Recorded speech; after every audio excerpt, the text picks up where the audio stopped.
Скандалозна објава на вице-премиерот за борба против корупцијата Љупчо Николовски.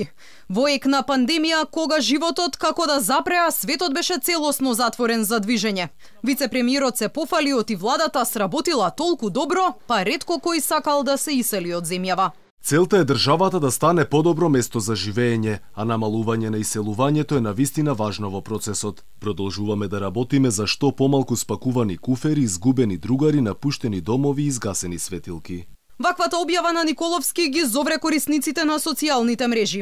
Бесни на како што велат бесрамните објави на вице-премиерот го подсетија дека границите повеќе од една година беа затворени, а сега кога повторно се отворија, вистинска среќа е некој да извади лични документи за патување, оти ги нема. Дел од корисниците и со иронични коментари велат со добиениот датум за почеток на преговорите со Европската унија и ново воведената еколошка такса кај горивата, иселувањето од Македонија ќе се сведе на минимум.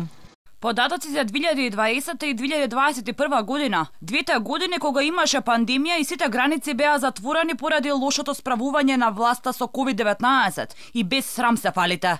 Лесно е да успориш миграција кога не се издаваат документи, свидетелства и слично, како да го запишам детето во странство без тоа. Не се иселуваа поради пандемијата, така да не ја прикажувајте ситуацијата, дека вие нешто сте допринеле да се променат работите во општеството.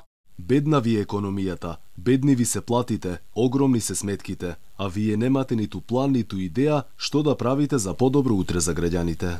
Господа, ве молам да не се лажете и да не се давате лажна надеж дека го подобрувате животот и ги премислувате младите да не се селат во странство. Нека попуштат мерките уште малце и сите ќе си ги спакуваме куверчињата и ќе си заминеме.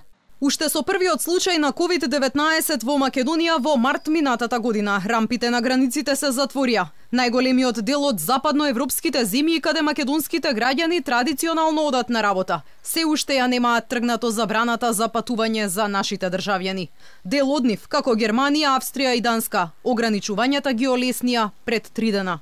Инаку ова не е прв пат вице-премиерот да се најде на удар на јавноста. Слично беше и пред 3 месеци, кога се пофали дека открил 4 тони путер со поминат рок.